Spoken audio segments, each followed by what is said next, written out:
Bledsoe was arrested. Patrick Montgomery was in court. Jonathan Manapa will stay in federal custody. No, I don't take responsibility at all. Hey everyone, welcome to the show. So 60-year-old Oath Keepers member and Florida resident Connie Meggs was just sentenced to prison for her part in the Capitol attack.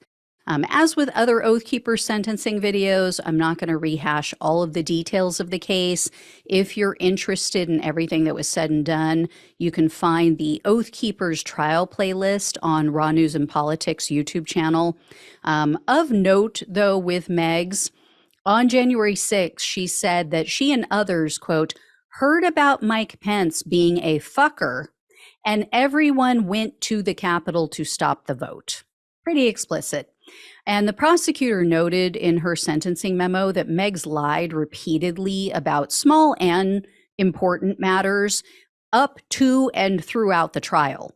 Meggs deleted all of her communication from her phone during the time that she and others were plotting the Capitol attack.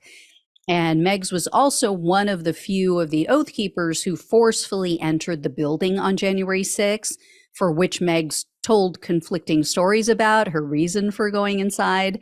So Meggs was arrested in June of 2021, and in an 8th superseding indictment, she was charged with a conspiracy to obstruct an official proceeding, obstructing an official proceeding, conspiracy to prevent U.S. officials from discharging their duties, entering a restricted building or grounds, and destruction of government property. In March of 2023, following a multi-week trial, Meggs was found guilty on all counts. And based on the most serious of the felony convictions, she faced up to 20 years in prison, 3 years of probation, and $250,000 in fines.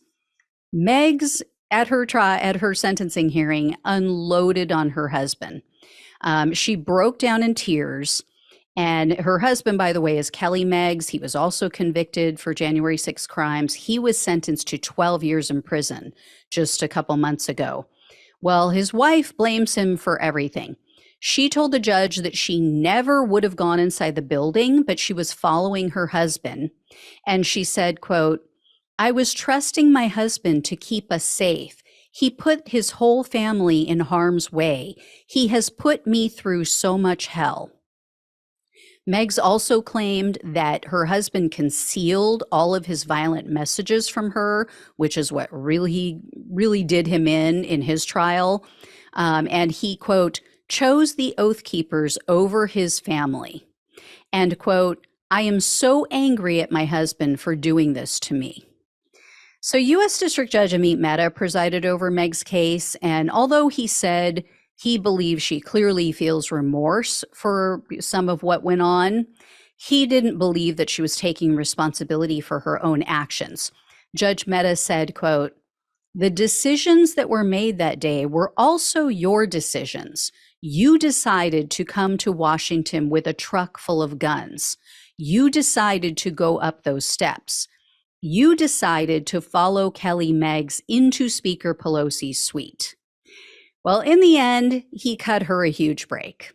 So with all that talk, he still just gave her such a gimme.